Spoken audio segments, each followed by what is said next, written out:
تحریم یکی از محدودیتاش همینه دیگه. پول میاد، بحث اینجاست که میگن چین پولو میده ولی این تراستی‌ها خودشون بر نمیگردونن.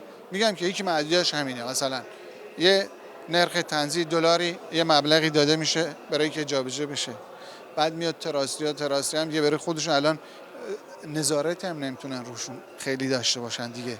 این الان تحریم یکی از خلاصه اثرات بعدش همینه. ولی واقعا اونایی که متعهد شدن و توی بحث برگشت ارز حالا بشه فروش نفت، خب این دیگه باید یه اعتماد ویژه داشته باشن که دولت بهشون یعنی مثلا یه جوری بهشون خیلی اعتماد کنه که این پول برگردن در این شرایط.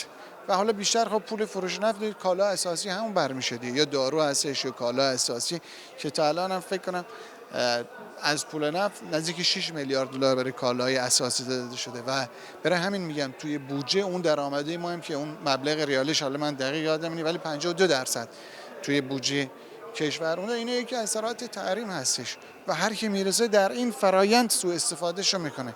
ولی خب دولت میتونه که از اونایی که البته به صورت آشکار هم نمیشه که با اینا مثلا تراستی‌ها رو آشکار کرد، یه جوری مجبوره ان شاءالله که این محدودیت‌ها برداشته بشه و ما مثلا با این محدودیت و سختی که فروش نفت داریم دیگه اینجوری نیاد که بین مسیر هر کسی میرسه سوء استفاده کنه.